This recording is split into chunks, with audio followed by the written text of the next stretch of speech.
तेरा क्या जंगल खत्म हो गया? अंकल यहाँ है।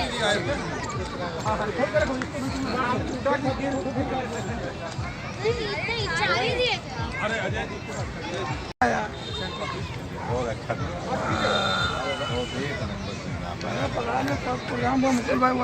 आठ नंबर रोड की टीम ने भी संतोषजनक दीपक जला करके अपना कीर्तिमान स्थापित किया है।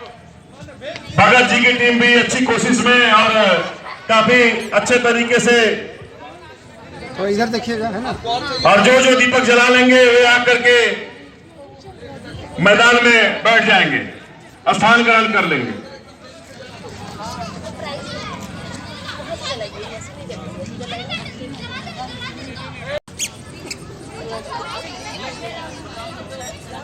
कुर्सी पर बैठ जाए। कुलकर्णी सर इधर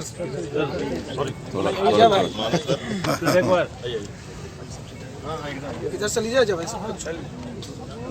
आगे बढ़िए। हाँ,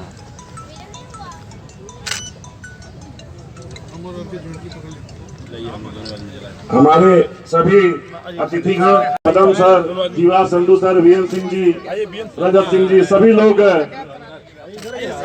दीप प्रज्वलित फूल चढ़ाते हुए और सभी लोग अपने आप में गौरवान्वित महसूस करते हुए ऐसे शख्सियत का जिनके जन्म दिवस के उपलक्ष्य में हम सब यहाँ पधारे हैं।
अब मैं गुजारिश करूंगा मुकेश राय जी से कि हमारे मानस मिश्रा सर को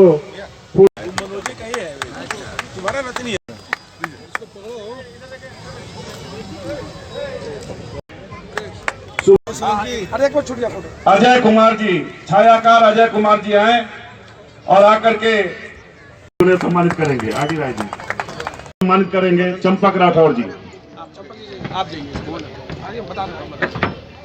चंपक राठौर जी डॉक्टर पदम सर को।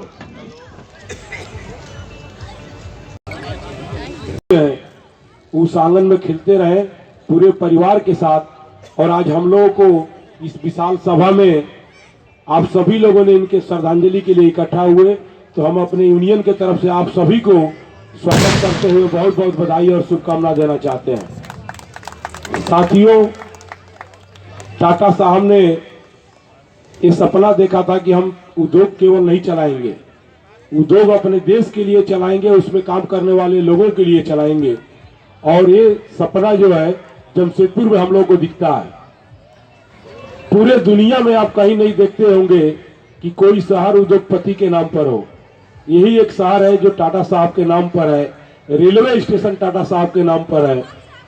जिस जगह पर हम लोग निवास करते हैं, रोटी कपड़ा और मकान की हम लोग सपना देखते हैं, तो टाटा साहब ने अपने परिवार के लिए रोटी कपड़ा मकान के अलावा स्वास्थ्य की सुविधा हुआ, अपने बच्चों को पढ़ाई के लिए स्कूल की सुविधा हुआ, इनका सपना था। और इनके सपने को लेकर के टाटा मोटर्स परिवार, टाटा ग्रुप इसको आगे बढ़ा रहा है। हम लोग अपने यूनियन की तरफ से प्लांटर साहब को बधाई देना चाहते हैं कि बिजी शेड्यूल रहने के बावजूद जब हम लोगों ने चर्चा किया, या हमारे प्रबंधन के जो भी सीनियर टीम्स है, तो सब लोगों ने इनके नाम पर सभी व्यस्तता रहने के बावजूद भी कोई नहीं बोला कि हम नहीं जाएंगे। तो हम कॉलोनी वासियों के, यहाँ के लोगों को भी, माताएं और बहनों को भी धन्यवाद देना चाहते हैं कि पूरे बच्चों के साथ में पूरे शहर में हमको लगता है कि पिछले साल से आप लोगों ने ये मिसाल कायम किया है। 11,000 दीप प्रज्वलित मिल करके आप लोगों ने किया है मैदान में। तो हम अपने तरफ से आप सभी को बहुत बहुत बधाई और शुभकामना देना चाहते हैं। दिवस है, उसके उपलक्ष्य में हम लोग यहाँ पे सब उपस्थित हुए हैं। टाटा साहब ने हमारे देश के लिए वो सपना देखा था जिसकी बातें हम आज कर रहे हैं।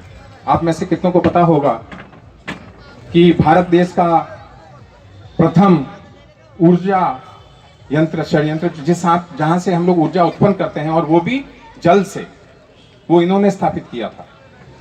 ताज होटल्स, जिसे हम आज विश्व का एक सर्वोत्तम उत्कृष्ट नमूना मानते हैं, ताज होटल्स की स्थापना इन्होंने की थी। एम्प्रेस मिल्स उस टाइम जो कपड़े का उद्योग लगाया, इन्होंने लगाया था। हमारे यहाँ कहते हैं अज्ञान तिमिरा अंधस्य, यानी अज्ञान जो है वो अंधकार के समान है।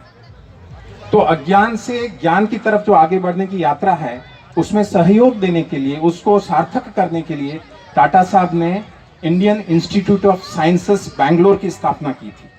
और ये उस वक्त में किया था इन्होंने जब हमारा देश आजाद नहीं था, जब हम स्वतंत्र नहीं थे, जब ये देश परतंत्र था। तब टाटा साहब ने ये देखा कि हम आर्थिक दृष्टि से हम कैसे अपने देश को आगे बढ़ा सकते हैं। तो ये सपना इन्होंने देखा। तो आज हमारा भी ये कर्तव्य बनता है कि इनकी जो ये परंपरा है, इसको हम आगे कैसे बढ़ाएं। और ये आगे बढ़ाने का एक मुख्य अवसर हमारे पास भी है, क्योंकि देश तो आजाद हो चुका है। अब देश को हम उन्नत कैसे बनाएं। हमारा देश जो था, किसी जमाने में विश्व की 24% जीडीपी यहाँ से, व्यापार यहाँ से होता था। हमारे देश को जो सोने की चिड़िया कहा जाता था, वो इस देश से था। तो इतना उन्नत देश, और इनका सपना यही था कि हमारा देश समृद्धिशाली हो, हमारा देश उन्नत देश हो। और उसी के तहत भारत का पहला स्टील प्लांट टाटा स्टील यहाँ लगाया। आप में से साथ बहुतों को पता नहीं होगा कि जब हमारे संस्थापक यात्रा कर रहे थे, उस दिन हवाई जहाज नहीं थे, वो जहाज से जाया करते थे। तो उसी जहाज में स्वामी विवेकानंद भी यात्रा कर रहे थे। और उन दोनों का जो इंटरेक्शन है, या उन दोनों में जो बातचीत हुई है, वो आज सबके लिए माध्यम में है। आप गूगल में जाके सर्च कर सकते हैं। विवेकानंद साहब ने क्या, जो हमारे स्वामी जी थे, उन्होंने क्या इनसे कहा, और इन्होंने, और IISc की फाउंडेशन इन्होंने उन्हीं विचार विमर्श के बाद किया था। और उसके बाद अगर आप देखें तो पूरे देश को जो चलाते हैं टाटा मोटर्स, उसकी स्थापना 1945 में जाके हुई। आज वो टाटा ग्रुप अगर आप देखें तो नमक से लेके जो हमारे हीरे जवाहरात बनाने वाली टाइटल कंपनी हो, चाहे वो तनिष्क हो, चाहे वो टाटा स्टील हो, टाटा केमिकल्स हो, जो हमारे गांवों को समृद्ध करने के लिए, हमारे किसानों के लिए जो हमारे खाद्य बनाती हैं, जो उसमें जो खाद देते हैं, उसका निर्माण करती है। सो टाटा हर किसी के रक्त में आपको एक टी मिल जाएगा। अगर आप जांच करेंगे तो टाटा का टी हर किसी देशवासी के अंदर मिल जाएगा। अब प्रश्न ये उठता है कि इनका हम कर्ज कैसे अदा कर सकते हैं, हम कैसे अपने जीवन में वो करें जो इनकी बताई हुई राह पे हम आगे बढ़ सकते हैं। तो अभी भी हम विकासशील देश ही कहलाते हैं, तो कभी ऐसा सपना हमारा भी हो कि आज हमारे भारतवासी यूएस के लिए वीजा की लाइन में खड़े रहते हैं, तो कभी ऐसा हो कि अमेरिका वाले और यूरोप वाले भारत के वीजा के लिए खड़े हों। वो हमारी सच्ची श्रद्धांजलि होगी टाटा साहब को, और वो हम सार्थकता से कर सकते हैं। और अभी तो गोल्स हमारे सामने हैं। टाटा मोटर्स का भी एक वो रहा है आत्मनिर्भर भारत, और जो हमने त्रासदी देखी 2 साल पहले कोविड में, तो जहां हम कभी पीपी किट भी बाहर से मंगाते थे, हमारे ही साथियों ने मिलके पीपी किट में भी हमने एक्सपोर्ट करना शुरू कर दिया। हमने यहाँ जो वैक्सीन बनाया तो उसको भी हमने दूसरों को दिया। सो हमारी जो विचारधारा है वो है वसुधैव कुटुंबकम, पूरा विश्व हमारा परिवार है। हम एक पृथ्वी, एक परिवार, एक उसमें विश्वास रखने वाले लोग, और उसी को आगे बढ़ाने के लिए ज्यादा वक्त न लेते हुए हमारे बच्चों को हम ये कहें, क्योंकि अगले 20, 5, 10, 25 साल में हम तो अपनी बारी खेल के आगे निकल जाएंगे। देश इन्हीं के हवाले है, देश इन्हीं को देखना है। तो हम कैसे जब हमारा देश 100 साल का हो, जिसे हम आज अमृत काल कहते हैं, इस 25 सालों में हम क्या करें? हम हर एक व्यक्ति ये सोचे देश ने मेरे लिए क्या किया ये बहुत महत्वपूर्ण नहीं है, पर मैंने देश के लिए क्या किया, ये अगर हम 5 मिनट के लिए भी सोचें इस बात पे, और हम अपना राह उसी राह से चुने, तो अवश्य हमारा देश फिर से विश्व गुरु बन सकता है। हम सब समृद्ध बन सकते हैं, हम अपने भविष्य के लिए काम कर सकते हैं और पर्यावरण को बचा सकते हैं। हमारी संस्कृति ने पर्यावरण के लिए बहुत किया है, टाटा ग्रुप भी आज बहुत कर रहा है। सर्कुलरिटी की जो बात हो रही है, सर्कुलर इकोनॉमी की जो बात हो रही है, हम कैसे हमारे संसाधनों को बचाएं, तो इस पे अगर बात करनी हो तो हम कई घंटों तक इस पे विचार विमर्श हो सकता है, कर सकता है, पर मैं ज्यादा वक्त नहीं लूंगा। और आज इनके जन्मदिन पे एक ही शपथ हम ले सकते हैं कि हम हर वक्त हर समय देश के लिए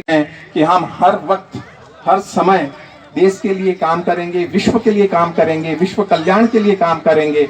और एक इनका मंत्र जो था इंटीग्रिटी, जो कहते हैं वो करते हैं, और जो करते हैं वही कहते हैं। कथनी और करनी में कभी फर्क नहीं हो, बस ये हम ध्यान रखें, और समाज से और देश से जितना हम लेते हैं उसको कई गुना वापस उसे हम देना चाहिए। इन्हीं शब्दों के साथ धन्यवाद। ये लाखों लोग का जीवन यापन चल रहा है, उनका परिवार खुशहाल में है। वो जब यहाँ आए थे और ये सपना देखे थे कि यहाँ हम प्लांट लगाएंगे, तो केवल प्लांट लगाने का सपना उन्होंने नहीं देखा था। उन्होंने बताया था कि हम अगर यहाँ हम ऐसा जगह बनाएं जहाँ सर्व धर्म के लिए पूजा का स्थल होना चाहिए, खेल का जो है पूरी व्यवस्था होनी चाहिए, मैदान होनी चाहिए, जिससे सबका उत्थान हो, सबका डेवलपमेंट हो। हम उन शख्सियत को नमन करते हैं, हम प्रणाम करते हैं, और हम सबों की सही श्रद्धांजलि वही होगी कि उनकी सोच को आगे बढ़ाएं, और हम भी अपने समाज के लिए जो भी हो सके हम करें। अगर हम जमशेदपुर को हम जानते हैं, जमशेदपुर का नाम हम सबों को पता है कि जे.एन. टाटा के नाम पे रखा गया है, लेकिन क्यों रखा गया था, इसके पीछे भी एक बहुत बड़ी कहानी है। 1919 में लॉर्ड चेम्सफोर्ड, जो उस समय गवर्नर जनरल और वाइसराय थे, वो जमशेदपुर आए थे धन्यवाद देने के लिए। धन्यवाद इसलिए देने आए थे कि वर्ल्ड वार जो चल रही थी उसमें यहाँ का जो रेल गया था, रेल जो गया था, पटरी गया था, उन्होंने ये धन्यवाद देने आए थे कि ये अगर नहीं होता, अगर टाटा स्टील का प्लांट नहीं होता तो वर्ल्ड वार में क्या होता। 10 साल पहले ये एक जगह जहाँ जंगल था वो आज इस तरह का जगह बन गया है, इतना अच्छा प्लांट लग गया है, इतना अच्छा वर्कशॉप बन गया है। इसीलिए उन्होंने उस समय इस जगह का नाम साक्षी, टाटा नगर तो स्टेशन का नाम था, लेकिन साक्षी जो इस एरिया का नाम था। तो उन्होंने बोला कि आज से ये नाम इसका जमशेदपुर होगा। जो हमने उसका 100 साल वहां हम लोगों ने 2019 में हम लोग उसको मनाया। तो ये उस तरह की शख्सियत थे जिनको ब्रिटिश ने भी सलाम किया था। आज हमारी भारत की जो आर्थिक स्थिति है, जैसा संधू जी ने बताया, उसमें अगर हम योगदान देखें तो टाटा घराना का योगदान मैक्सिमम है। चाहे हम जिस एरिया का बात करें, और जो भी उन्होंने स्टार्ट किया किसी न किसी वजह से शुरू किया। जो संधू जी ने बताया, जो ताज होटल के पीछे भी कहानी है। जब कहीं गए थे तो उनको भारतीय बोल के उनको जगह नहीं दिया गया था। उन्होंने सोचा कि हम ऐसा जगह बनाएंगे, ऐसा होटल बनाएंगे जो सर्वोपरि होगा। तो सबसे बड़ी बात है कि ये हम लोग बहुत खुशकिस्मत हैं जो टाटा घराने से और टाटा फैमिली के जो से जुड़े हुए हैं, उनके साथ हमें काम करने का मौका मिला है। एक बार फिर आरके जी गुरमीत जी को मैं धन्यवाद देना चाहता हूं कि आप लोगों ने मुझे आज यहां बुलाया और इस अच्छे दृश्य का लाभान्वित होने का मौका मिला। बारे में जो हमारे पूर्व के वक्ता, जैसे कि हमारे बीच संधू सर हैं, विद्वान वक्ता हैं, मानस सर, इनके सबके बोलने के बाद कुछ बचता नहीं बोलने के लिए, क्योंकि हमारे संधू सर बहुत ही विद्वान वक्ता हैं और उनसे हम लोगों को काफ़ी कुछ सुनने को मिला। साथ ही साथ कुछ इतिहास की वैसी बातें मानस मिश्रा सर से पता चली जो हम लोगों को नहीं भी पता थी। तो हम समझते हैं कि हम सभी लोग बहुत भाग्यशाली हैं कि हम लोग ऐसे ग्रुप से जुड़े हुए, टाटा ग्रुप से, जो राष्ट्र निर्माण में हमेशा अपना महत्वपूर्ण योगदान दिया है। और साथ ही साथ हम लोग देख रहे हैं कि कॉलोनी में भी पूरे झारखंड में जमशेदपुर और जमशेदपुर में टेल्को कॉलोनी सबसे अव्वल कॉलोनी है और पर्यावरण की दृष्टि से भी सबसे अव्वल है। और हम लोग देख रहे हैं कि टाटा समूह हमेशा सभी धर्मों का सम्मान करते हुए कॉलोनी में सभी धर्म के लोगों को अपना अपना एक अलग अपना एंजॉय करने के लिए अपना अपना जगह दिया, स्थान दिया और उनको हमेशा कंपनी उसके लिए साथ देती है। और साथ ही साथ ग्रामीण क्षेत्रों में शिक्षा का मामला हो और कोई भी ग्रामीण क्षेत्रों में सीएसआर का काम हो, टाटा समूह हमेशा करती है।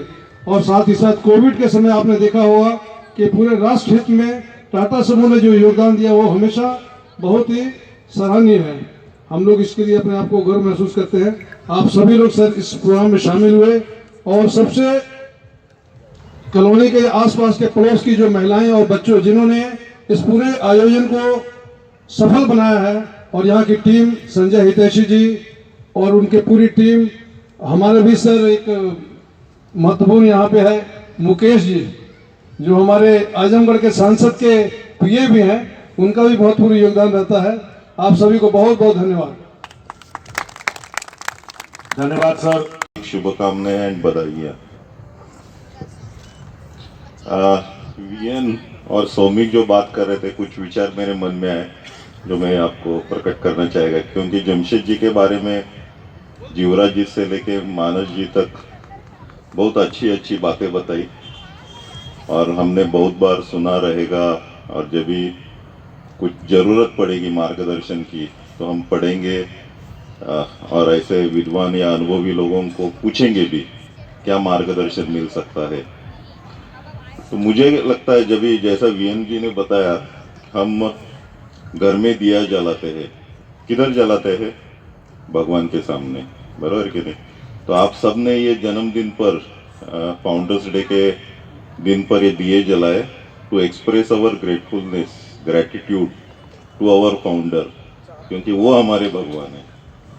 और मैंने सुना भी है, आरके जी ने भी बताया फंक्शन के बारे में जब भी, तो अपने यहाँ सबके घर में इनकी एक छवि है, इनकी एक तस्वीर है और हम इनकी पूजा करते हैं।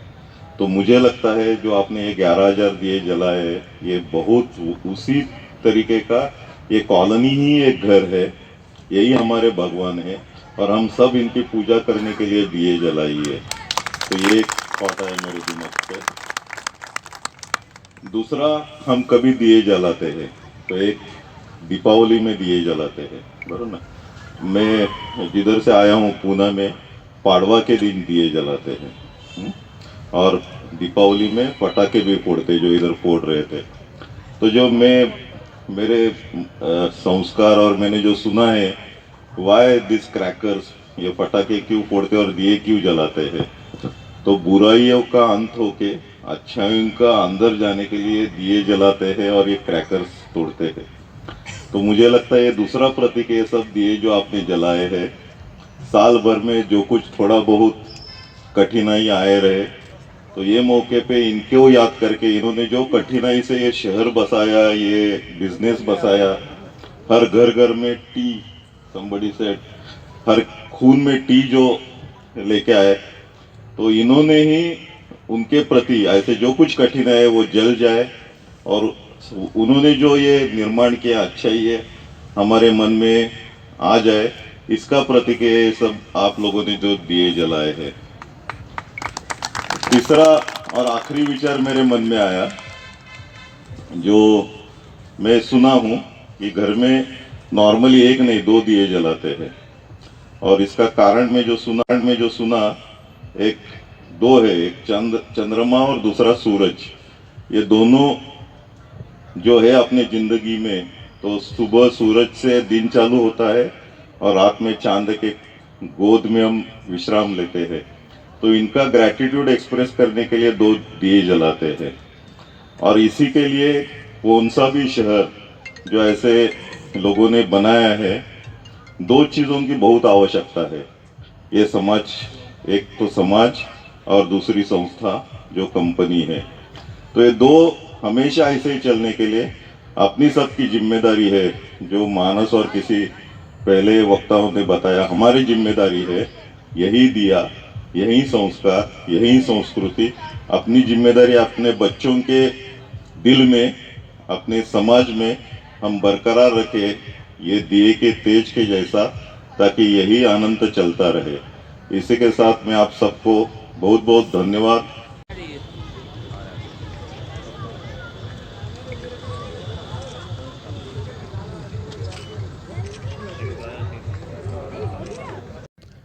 हम स्टील भी बनाते हैं, ये स्लोगन टाटा कंपनी की है और हम गर्वान्वित हैं कि जे.एन. टाटा के हम लोग एक समझिए सक्सेसर हैं। वो हमारे पूर्वज हैं, इस शहर के ही पूर्वज नहीं, भारत के आज़ादी के समय और आज़ादी से पूर्व भी जो उन्होंने विज़न दिया और रीजन दिया जीने का युवाओं को, खास करके औद्योगिक विकास के लिए, आज पूरी दुनिया में उस रीजन और विज़न पे दुनिया चलती है। और उसी रीजन विजन को विवेकानंद जी ने भी मुहर लगाई थी जब वो बाहर की यात्रा में उनके साथ किसी जहाज में सफ़र कर रहे थे।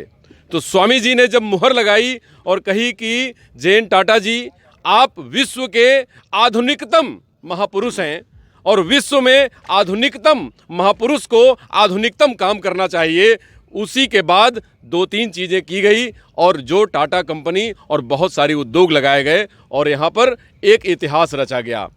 टाटा मोटर्स वर्कर्स यूनियन के महासचिव आर.के. सिंह जी, हालांकि इन्होंने बहुत सारी बातें रखी हैं स्टेज पर, लेकिन मैं 2-3 बातें ज़रूर इनसे कहना चाहूँगा कि आर.के. सिंह जी, आज बड़े सारे वक्ता आए, कुलकर्णी जी भी आए, बहुत सारी बातें बताईं जे.एन. टाटा जी के बारे में, लेकिन एक खास ऐसी कोई चीज़ जो आप अपने से महसूस करते हैं, क्योंकि सुदूर एरिया से पूरे भारत और दुनिया से लोग आकर के हमारे जमशेदपुर में काम करते हैं, जॉब करते हैं या टाटा जी के बनाए एसेट्स में अपने रोजी रोजगार को तलाश करते हैं, डायरेक्टली और इनडायरेक्टली।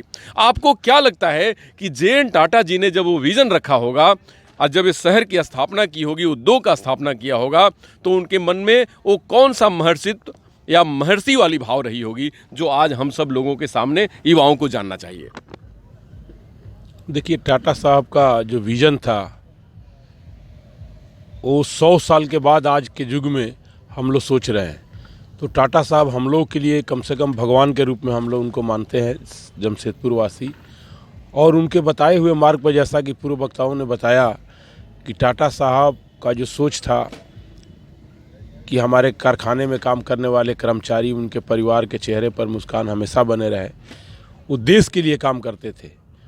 जिस समय हम लोग का देश गुलाम था, उस समय उनका सोच हुआ कि हमारे भारत की आर्थिक स्थिति कैसे सुधरे, तो उसमें उनको लगा कि एक सबसे पहले हमको एक इस्पात कारखाना लगाना चाहिए।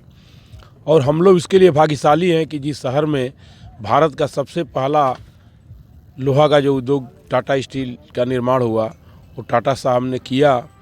और पूरे दुनिया में आप कहीं नहीं देखते होंगे कि कोई शहर है जिसका रेलवे स्टेशन उस उद्योगपति के नाम पर हो, शहर उनके नाम पर हो, और उस शहर में निवास करने वाले जितने लोग हैं उनको भगवान के रूप में आज 100 साल पहले जो मानते थे आज उसमें और तरक्की हुआ है। बल्कि जी, उसका मानने का सबसे बड़ा कारण है कि आप देखेंगे कि कारखाने के पास अपना हॉस्पिटल है लोगों के लिए, बच्चों के पढ़ाई के लिए वर्ल्ड क्लास का स्कूल है, अपने बच्चों को आगे शिक्षा देने के लिए जो शिक्षा का आर्थिक स्थिति कैसे लोगों का सुधरे उसके लिए तरह तरह का यहाँ पर योजना बनाया गया है। तो हम लोग टाटा साहब का आज जन्मदिन के अवसर पर श्रद्धांजलि दिए और आपको हम लोग बधाई देते हैं कि आप भी इस कार्यक्रम में आप लोग शामिल हुए। और टिल्को के कॉलोनी और के रहने वाले सारे लोगों को हम धन्यवाद देना चाहते हैं। सारे लोगों ने मिल कर के आज 51,000 दिया टिल्को एरिया में इन लोगों ने जलाया है। एक जगह में 11,000 केवल आम बगान में जला है और इस तरह का इन लोगों ने वितरण किया था। तो आने वाले समय में ये शुरुआत है और पिछले साल से ये कार्यक्रम स्टार्ट हुआ था। यहाँ के हम शहरवासियों को धन्यवाद देना चाहते हैं कि जिसके आंगन में हम लोग फल फूल रहे हैं, उनके बताए हुए मार्ग पर चल कर के पूरा हमारा देश आगे बढ़ रहा है। कोविड के समय आप लोग देखे होंगे कि दुनिया में बहुत उद्योगपति हैं, लेकिन टाटा साहब ने अपने प्लांट को कभी ये परवाह नहीं किया कि कंपनी घाटे में है। 4 महीने तक अपने कर्मचारियों को बैठा करके फुल वेतन दिया और उनको ये लगा कि हमारे कर्मचारी जब ठीक रहेंगे तो उद्योग में घाटा और मुनाफा फिर होते रहेगा। तो इस तरह के सैकड़ों एग्जाम्पल है टाटा साहब के बारे में। हम लोग उनके बारे में श्रद्धा सुमन आज जो श्रद्धांजलि दिए सब लोग मिल करके, और मीडिया के हमारे जो भी साथी आए हैं आप सभी को हम लोग धन्यवाद देना चाहते हैं। और टाटा साहब का जो सपना था उसको हम लोग सामूहिक रूप से मिल करके देश के लिए हम लोग आगे बढ़ें। इन्हीं चंद शब्दों के साथ आपको बहुत बहुत बधाई। बहुत बहुत धन्यवाद आर के सिंह जी। अब अध्यक्ष की मैं बात जानना चाहता हूं क्योंकि महासचिव जी ने कहा है, तो 2 शब्द आप बताएं कि युवाओं को क्या प्रेरणा लेना चाहिए, क्या प्रेरणा लेनी चाहिए टाटा जे.एन. टाटा जी से, जो आज के समय में भी उतना ही आधुनिक है जब उस समय उतना हुआ करता था। सर्वप्रथम आज के इस पावन दिन पर जमशेदजी नौशरवन जी टाटा को नमन करते हुए, श्रद्धा सुमन अर्पित करते हुए, जैसा कि सारे उद्योग जगत में उनको पितामह माना जाता है उद्योग जगत का, और जमशेदपुर शहर जो उन्होंने उनके सपनों का शहर है, आप देखते होंगे कि भारत का एक नमूना है जिसमें कि जैसे भारत में सभी धर्म और जाति के लोग हैं, इसी तरह जमशेदपुर में मैं समझता हूँ कि सभी धर्म और जाति के लोग यहाँ पर बस रहे हैं। और साथ ही साथ उन्होंने उद्योग के साथ साथ समाज हित में जो काम किए, जमशेदपुर पूरे में दिखता है, टाटा स्टील का एरिया हो, टेल्को कॉलोनी का हो, सभी धर्म के लोगों को अपनी प्रार्थना के लिए, अपना एंजॉय करने के लिए, गुरुद्वारा हो, मंदिर हो, चर्च हो, मस्जिद हो, सभी तरह के उनको अपने धर्म स्थान दिए गए हैं, और स्कूल। और जैसा कि आप देखते होंगे कि अपने सामाजिक जिम्मेदारियों को निभाते हुए अपने आसपास के सभी ग्रामीण क्षेत्रों में भी शिक्षा के लिए या शुद्ध जल के लिए हर तरह की व्यवस्था टाटा समूह हमेशा करती आई है। और जैसा कि आप लोगों ने कोविड के समय देखा, कोविड के समय वैसे महामारी के समय में टाटा समूह ने जो आगे बढ़ के राष्ट्र हित में जो काम किया, साथ ही साथ जमशेदपुर में टाटा मोटर्स के सभी कर्मचारी और मिलकर जो काम किया वो सराहनीय है। और हम लोग अपने आप को भाग्यशाली मानते हैं कि हम लोग ऐसे ग्रुप से जुड़े हुए हैं। और मैं समझता हूँ कि हमारी तीसरी पीढ़ी है जो टाटा समूह में जुड़ी हुई है, और कॉलोनी के सभी निवासी हमेशा टाटा समूह के इस संस्थापक को भगवान के रूप में मानते हैं। और आज के विशेष दिन पर सभी को बहुत बहुत बधाई और शुभकामनाएं। धन्यवाद। देखिए, मूल बात यह है कि 184 साल पहले जब कभी स्थापना हुई होगी तो इतने बड़े विजन के साथ जिसका प्रतिफल आपको दिख रहा है। कोई पितामह, कोई उनको कहता है इंडस्ट्री को भारत में लाने वाले प्रथम, कोई ये कहते हैं कि इंडस्ट्री अगर शुरुआत होती है तो टाटा से और इंडस्ट्री खत्म होती है तो टाटा से, मतलब सुई से लेकर हम हवाई जहाज तक बनाते हैं। और पूरी दुनिया में गौरव की जाती है क्योंकि हम टाटा के हैं, हम जमशेदपुर के हैं। दुनिया के लोग हम सबों को, पूरे जमशेदपुर वासियों को बड़ी इज्जत की निगाह से देखते हैं क्योंकि हम आधुनिक भी हैं, आध्यात्मिक भी हैं और सामाजिक भी हैं, क्योंकि हमारे बीच सब चीज़ की समरसता है और सबों में एक रूपता है। जब कोई टाटा में आता है तो कहता है कि मैं मिनी इंडिया में आ गया। मतलब ये मिनी भारत है, छोटा भारत है, औद्योगिक राजधानी है पूरे देश की। और उसके पीछे जे.एन. टाटा जी का जब विजन रहा होगा तो वो एक महापुरुष जिनकी जितनी तारीफ की जाए उतना कम है। हम युवाओं को वो प्रेरणा लेनी चाहिए कि चाहे आप कहीं से भी विदेशों में भी या देश में भी डिग्री आप हासिल करते हैं तो नौकरी मांगने वाले नहीं, लेने वाले नहीं, देने वाले बने। क्योंकि इनके साथ भी 2-3 दोस्त थे जो जर्मनी के थे, उन लोगों ने नौकरी करना पसंद किया, लेकिन जे.एन. टाटा जी ने स्टील इंडस्ट्री लगाना शुरू किया और स्टील उद्योग को लगा करके वो औद्योगिक घराने का निर्माण किया। और ये अब औद्योगिक घराना नहीं रहा, ये औद्योगिक शहर और ये औद्योगिक राज्य हो गया है। क्योंकि औद्योगिक घराना अब जमशेदपुर हो गया और जमशेदपुर अब पूरे झारखंड का परिचय हो गया और जमशेदपुर अब पूरे भारत का भी परिचय हो गया। नमस्कार, डॉक्टर अनु शर्मा के साथ।